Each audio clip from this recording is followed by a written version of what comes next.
কাঁটাতারের এপার ওপার, গোলাবারুদের হুঙ্কার। প্রশান্তির ক্রিকেট ময়দান, সেখানেও এবার হিংসার ভয়াল থাবা। প্রথমে পিছিয়ে গেল পাকিস্তান সুপার লিগের ম্যাচ, এরপর ইন্ডিয়ান প্রিমিয়ার লিগে ম্যাচও থমকে গেল মাঝপথে, কারণ নিরাপত্তা ইস্যু। ধর্মশালায় মুখোমুখি হয়েছিল পাঞ্জাব কিংস ও দিল্লি ক্যাপিটালস। অদূরেই কোন দলের বিষাক্ত হাওয়ার আনাগোনা। তবুও তার মাঝে দাঁড়িয়ে প্রিয়াংশ আরিয়া আর প্রভসিমরন সিং শোনালেন ক্রিকেটের জয়গান। ব্যাট হাতে ধুন্ধুমার ব্যাটিংয়ে খানিকক্ষণের জন্য ভুলিয়ে দিয়েছিলেন বিদ্বেষের ভয়াবহতা। সুস্বাদু বাদাম, তিল আর স্বাস্থ্যকর গ্লুকোজ সব মিলিয়ে প্রাণ পিনাট বার। প্রাণ পিনাট বার, স্মার্ট কিছু খাও।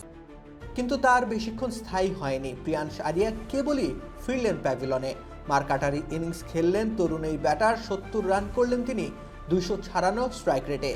তিনি আউট হওয়ার পরেই ম্যাচে নেমে এলো স্থবিরতা। মাঠের চারিদিকে নিজেদের উজাড় করা ফ্লাড লাইটগুলো বন্ধ হয়ে গেল।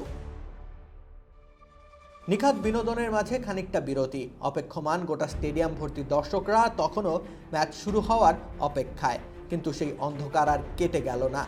বিদ্বেষের ঘন কালো মেঘে ছেয়ে গেল পুরো স্টেডিয়াম। সবাইকে বলা হলো বাড়ি ফিরতে হবে। ক্রিকেটের উন্মাতাল ঢেউয়ে বারুদের বিষাক্ততা মিশে যাওয়ার শঙ্কা। শেষ অবধি সবাই বাড়ি ফিরলেন বিষণ্ণ বদনে আর ভয়ার্ত মন নিয়ে।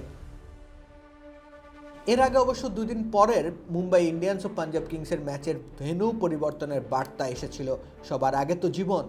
বেঁচে থাকলে নিশ্চয়ই একদিন বিদ্বেষের মুখে ঝামা ঘষে আবারও মেতে ওঠা যাবে ক্রিকেটের রঙিন ভুবনে। রাকিব হোসেন রুম্মান, খেলা ৭১।